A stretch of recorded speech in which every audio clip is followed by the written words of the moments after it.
ഉന്നതനേശു ക്രിസ്തുവിൻ നാമം ഉർവയിലെങ്ങും ഉയർത്തിടാം. ഉണർന്നിടാം, ബലം ധരിച്ചിടാം, ഉയർപ്പിൻ രാജൻ എഴുന്നള്ളാറായി. ദൈവകൃപകൾ പെരുകിടട്ടെ ദൈവമഹിമയ്ക്കായി. ജീവൻ ത്യജിച്ചിടുക, വേല തികച്ചിടുവാൻ. ജീവൻ ത്യജിച്ചിടുക, വേല തികച്ചിടുവാൻ. മുട്ടോളമല്ല അരയോളം പോരാ, പത്യമാം വെള്ളം ഒഴുകിടുന്നു. മുട്ടോളമല്ല അരയോളം പോരാ, പത്യമാം വെള്ളം ഒഴുകിടുന്നു. നീന്തിയിട്ടല്ലാതെ കടപ്പൻ വയ്യാത്ത ആത്മനദിയിൽ ആനന്ദിക്കാം. നീന്തിയിട്ടല്ലാതെ കടപ്പൻ വയ്യാത്ത ആത്മനദിയിൽ ആനന്ദിക്കാം. ദൈവകൃപകൾ പെരുകിടട്ടെ ദൈവമഹിമയ്ക്കായി. ജീവൻ ത്യജിച്ചിടുക, വേല തികച്ചിടുവാൻ. ജീവൻ ത്യജിച്ചിടുക, വേല തികച്ചിടുവാൻ. കർത്താവിൻ്റെ പരിശുദ്ധമായ നാമം വാഴ്ത്തപ്പെടുമാറാകട്ടെ. നമുക്കൊരു വേദഭാഗം വായിക്കാം. യോശുവയുടെ പുസ്തകം 13-ാം അധ്യായം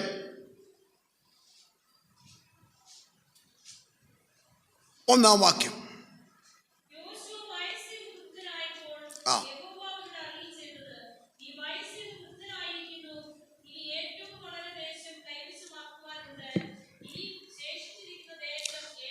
മതി.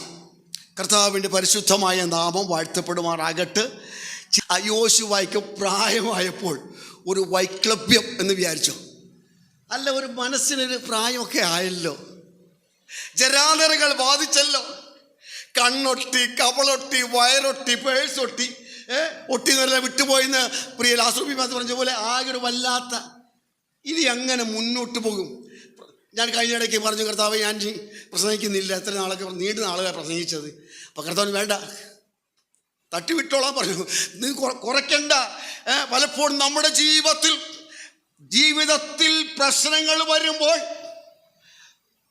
ജരാനരകൾ ബാധിക്കുമ്പോൾ, മനസ്സു പറയുന്നിടത്ത് ശരീരം നിൽക്കാതിരിക്കുമ്പോൾ, പ്രാർത്ഥന ആത്മാവിൽ പോരാടുവാൻ ആശയമുണ്ടെങ്കിൽ കഴിയാതിരിക്കുമ്പോൾ, പലപ്പോഴും ഇരുന്ന് പ്രാർത്ഥിക്കേണ്ടി കിടന്ന് പ്രാർത്ഥിക്കേണ്ടി വരുമ്പോൾ, യോശുവയുടെ ദൈവം പറയുക, നീ ഭാരപ്പെടേണ്ട യോശുവയെ, നിനക്ക് പ്രായമായി എന്ന് എനിക്കറിയാം.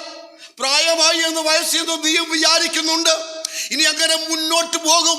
ശാരീരികമായ കാര്യങ്ങൾ അനുകൂലമല്ല, ഭൗതിക നില അനുകൂലമല്ല, കുടുംബ അന്തരീക്ഷം അനുകൂലമല്ല, പണത്തിന് ലഭ്യതകൾ അനുകൂലമല്ല, ജോലികൾ അനുകൂലമല്ല, ആരോഗ്യം അനുകൂലമല്ല, ഭവന അന്തരീക്ഷം അനുകൂലമല്ല. പക്ഷെ ഇനിയും വളരെ പിടിച്ചെടുക്കാനുണ്ട്, ചെയ്തു തീർക്കുവാൻ ബാക്കി കിടക്കുന്നുണ്ട്. നീ ഇവിടെ കൊണ്ട് അവസാനിക്കേണ്ടവനല്ല. മോശ ശുശ്രൂഷ ആരംഭിക്കുമ്പോൾ 80 വയസ്സായിരുന്നു. അതൊക്കെ ഓർക്കുമ്പോൾ നമ്മൾ ഇഞ്ചി നാളുകൾ കിടക്കുന്നതേ ഉള്ളൂ. കർത്താവദാസൻ ഒരു ദിവാസൻ ശുശ്രൂഷ 72 വയസ്സായപ്പോഴാണ് ലോകത്തിനേറെ രാജ്യങ്ങൾ സഞ്ചരിക്കാൻ തുടങ്ങിയത്. അങ്ങനെയെങ്കിൽ കർത്താവിനും ഇന്ന് പകൽക്കാലം നമ്മോട് പറയാനുള്ളത്, നീ ചില അതിരി വയ്ക്കുമ്പോൾ നിനക്കിത്ര കഴിയത്തുള്ളൂ, എൻ്റെ വരുമാനം ഇത്രയാണ്, എൻ്റെ ആരോഗ്യം ഇത്രയാണ്, എൻ്റെ തലമുറകൾ ഇങ്ങനെയാണ്, എനിക്ക് പെൺമക്കൾ മാത്രമാണുള്ളത്, അല്ലെ അങ്ങനെയാണ് ഇങ്ങനെയാണെന്ന് പറയുമ്പോൾ ദൈവത്തിന് പറയാനുള്ളത്, നീ തീർന്നിട്ടില്ല, അവസാനിച്ചിട്ടില്ല, ഇനി വലിയ കാര്യങ്ങൾ നിന്നെക്കൊണ്ട് ശരിക്ക് ചെയ്യിക്കുവാനുണ്ട്. എബ്നേസർ ദൈവസഭയെ നടത്തിയ എല്ലാ വിധങ്ങൾക്കായി സ്തോത്രം. യോശുവ, എനിക്ക് ഇഷ്ടപ്പെട്ട യോശുവയുടെ പല കാര്യങ്ങളുണ്ട്. ഒരു കാര്യം, യോശുവയും കാലേബും കൂടി ചേർന്നാണ്, അല്ലെങ്കിൽ യോശുവയും കാലേബിനെ മറ്റു പലരും കൂടി ചേർത്താണ് മോശ ദേശം ഒറ്റുതാക്കാൻ അയച്ചത്. നിങ്ങൾ വായിച്ചിട്ടുണ്ടോ?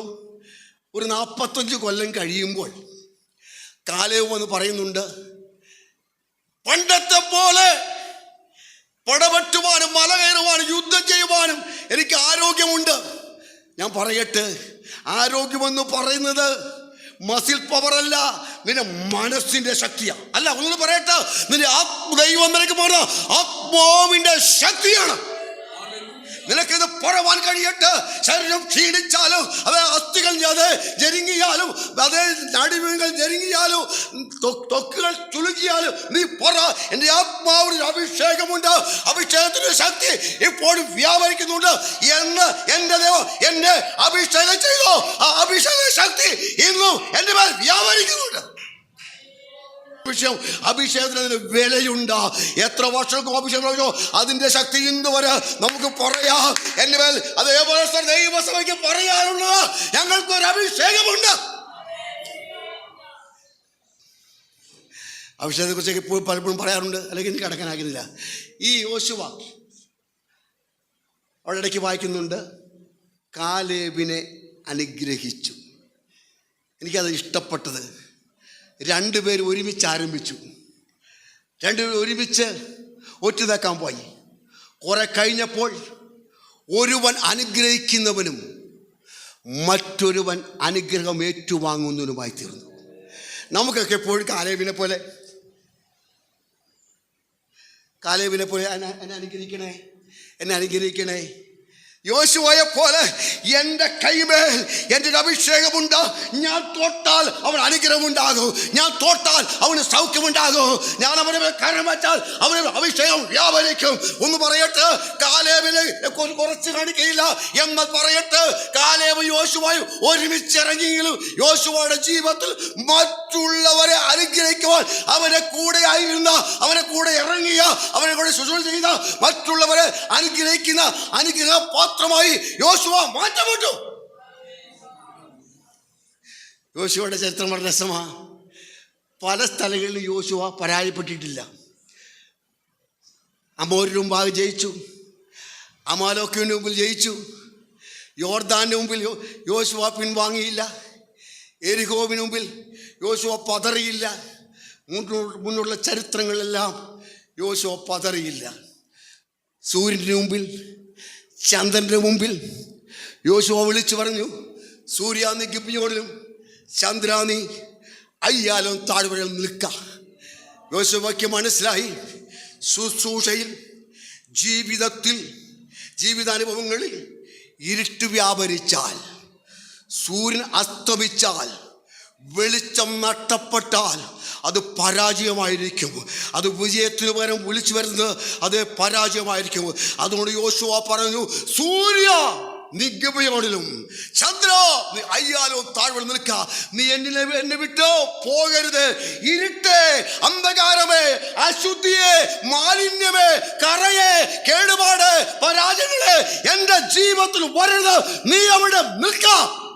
കോപം, ക്രോധം, ഷാഠ്യം, തൊന്നപക്ഷം, അസൂയ, പക, പിണക്കം, ജാർശങ്ക, വെറിക്കൂത്ത്, മദ്യപാനം ഇവയൊന്നും എൻ്റെ അടുത്തേക്ക് വരരുത്. അവിടെ നിൽക്കാം. സ്നേഹം, സന്തോഷം, ദയ, ദീർഘക്ഷമ, പരോപകാരം, വിശ്വസ്തത, സൗമ്യത, ഇന്ദ്രിയം, ആത്മഫലങ്ങളൊന്നും, വെളിച്ചത്തിൻ്റെ ഫലങ്ങളൊന്നും എന്നെ വിട്ടു പോകരുതേ. ഒന്നുകൂടി പറയാ, അന്ന് പകൽക്കല സന്ധ്യാസമയത്ത് യോശുവ ഇങ്ങനെ പ്രഖ്യാപിച്ചില്ലായിരുന്നെങ്കിൽ ഇസ്രായേൽ തോറ്റ് തുന്നം പാടുമായിരുന്നു, അമോരുമായ തിരിഞ്ഞോടുമായിരുന്നു. യോശുവയ്ക്ക് മനസ്സിലായി, ഇപ്പോൾ യുദ്ധത്തിൽ എനിക്ക് ആവശ്യം എൻ്റെ ജീവിതത്തിന് വെളിച്ചം നഷ്ടപ്പെടരുത്. ഈ ഹായി പട്ടണത്തിൽ പരാജയപ്പെട്ട ഇസ്രായേൽ ജനം പരാജയപ്പെട്ടു. ഞാൻ പറയാറുണ്ട്, ഇരുമ്പൊലക്ക വിഴുങ്ങിയിട്ട് ചുക്ക് കഷായം കുടിച്ചാൽ വല്ല ഗുണമുണ്ടോ? ഞാൻ പൊതുവെ ചില മനസ്സിൽ കണക്കൂടി പറഞ്ഞതാ. ജീവിതത്തിൽ പരാജയം വന്നാൽ ദൈവത്തോട് നിരന്നുകൊള്ളുക, ഏറ്റുപറയേണ്ടത് ഏറ്റുപറയാൻ. എവിടെയാണ് പരാജയമുണ്ടായത്? എവിടെയാണ് തോൽവി ഉണ്ടായത്? എവിടെയാണ് ദൈവം അനുവദിക്കാത്തത് ഏറ്റെടുത്തത്? ഏതാണ് കണ്ടത്, എടുത്തത്, മോഹിച്ചത്, കുഴിച്ചിട്ടത് വെള്ളി അടിയിലായി ആക്കാനേ എന്ന് പറഞ്ഞുകൊണ്ട് തിരിച്ചറിഞ്ഞ് യോശുവ മടങ്ങി വന്ന് നിലവിളിച്ച് നിലമ്പാട് വീണ് കരഞ്ഞ് പരാജയങ്ങളെ നികത്തി. ഈ പട്ടണത്തിൽ ജയത്തിൻ്റെ ഗാനം പാടുവാൻ വായിക്കുന്നത് എങ്ങനെയാണ്? പട്ടണക്കാരെ നിർമൂലമാക്കും വരെ യോശുവ കൈ പിൻവലിച്ചില്ല. പട്ടണക്കാർ വിചാരിച്ചിട്ടുണ്ടല്ലോ, ഞങ്ങളുടെ സാമർഥ്യം കൊണ്ടാണ്, ഞങ്ങളുടെ കഴിവ് കൊണ്ടാണ് 36 പേരെ കൊന്നതും ഇസ്രായേലിനെ ഓടിച്ചതും.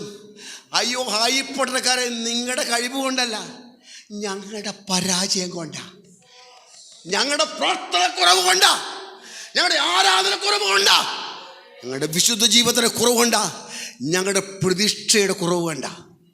ഈ പട്ടണത്തിൽ യോശുവയുടെ മുമ്പാകെ ഈ പട്ടണത്തിൽ ജനം പരാജയപ്പെട്ടെങ്കിൽ 2000-3000 പേരെ യുദ്ധത്തിന് അയച്ചാൽ മതി എന്ന് പറഞ്ഞെങ്കിൽ 2000 വേണ്ട, 3000 വേണ്ട, വെറും 300 പേര് മതിയായിരുന്നു, ജയിക്കാമായിരുന്നു. സ്വന്തം ജീവിതത്തിൽ പരാജയം വെച്ച് പുലർത്തിക്കൊണ്ട് യുദ്ധത്തിനിറങ്ങിയാൽ നിങ്ങൾക്ക് ശത്രു മുമ്പാകെ നിൽക്കുവാൻ കഴിയയില്ല. നിങ്ങളുടെ ഇടയിൽ നിന്ന് ശാപം മാറ്റണം എന്ന് പറയുന്നുണ്ട്. അങ്ങനെ ശാപകരമായ ഒരവസ്ഥയും വാക്കുകൊണ്ട് പോലും ശപിക്കുവാനോ അങ്ങനെയൊക്കെ പല കാര്യങ്ങൾ നമ്മൾ കാണാറുണ്ട്. പാടില്ല, വാക്കുകൊണ്ട് പോലും ശപിക്കുവാനോ ജീവിതത്തിൽ ശാപകരമായ വസ്തു പിടിച്ചു മാറ്റാനോ, എന്നിട്ട് യുദ്ധകളത്തിൽ ജയത്തിന് ഗാനം പാടാൻ കാത്തിരുന്നാൽ അത് നടക്കുന്ന കാര്യമല്ല. കർത്താവേ, ഞങ്ങൾ ഇന്ന് ആഗ്രഹിക്കുന്നു, ഈ പകക്ക് ഞങ്ങൾ സമർപ്പിക്കുന്നു. 2025 ഞങ്ങളുടെ വർഷമാണ്. യോശുവയുടെ സാഹചര്യങ്ങൾ അനുകൂലമല്ലെങ്കിലും തമ്പുരാൻ യോശുവയ്ക്ക് വേണ്ടി പ്രവർത്തിച്ചതുപോലെ എനിക്ക് വേണ്ടി, നമുക്ക് വേണ്ടി, ദൈവസഭയ്ക്ക് വേണ്ടി ദൈവം പ്രവർത്തിക്കും. ഇനിയും വലിയ കാര്യങ്ങൾ നമുക്ക് ചെയ്യാനുണ്ട്.